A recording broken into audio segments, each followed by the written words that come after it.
Hey guys, are you an entrepreneur who has value in life? You have value in the things that you have been given and entrusted with. And so, therefore, you long to have balance, right? Maybe it's your relationship with God, then the husband that you are for your wife, and the father you are for your children, and the testimony and the ministry you have as a businessman, as an entrepreneur, and as a brother to others. If you have that question and you have that feeling, you're not alone. That is something I often wonder. Am I driving too hard? Am I pushing too fast? Do I have too much intensity in my momentum going forward? Or am I not doing enough? Am I falling behind pace? Am I not putting enough in to steward faithfully what God has given me and what God's growing? So this morning, as I was outside and I was walking, having some prayer time, and a continual thing that comes up in my heart is, God, let me walk in pace with your Holy Spirit. Let me walk in pace with you, because the word says that unless the Lord builds the house, they that labor in vain. And so what I find in life is that when I'm driving and Jarrett takes the reins, we're whipping the horses and we're full steam ahead.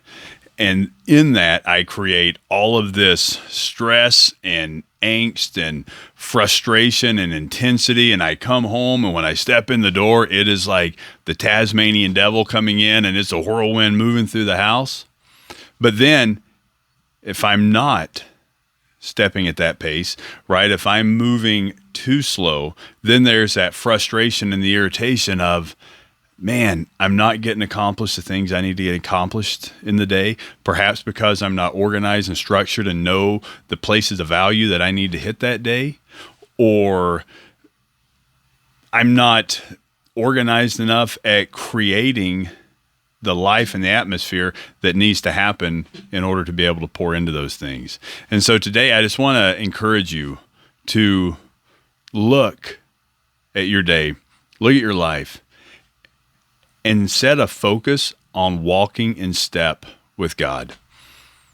Walking in step with Him, keeping pace with Him, not taking the reins and taking off and trying to go ahead, not getting behind and being lazy and a slacker in what you're doing, but being consistent and having faith in God as He builds the house.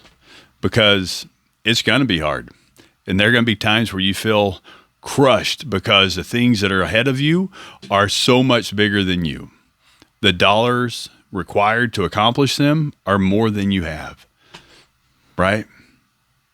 But guys, I want you to take heart, to be bold and be courageous, and to walk in step with the Lord in your days, and to be faithful that you will see the goodness of the Lord in the land of the living, and be in it for the long run, not for the short excitement. Talk to you later.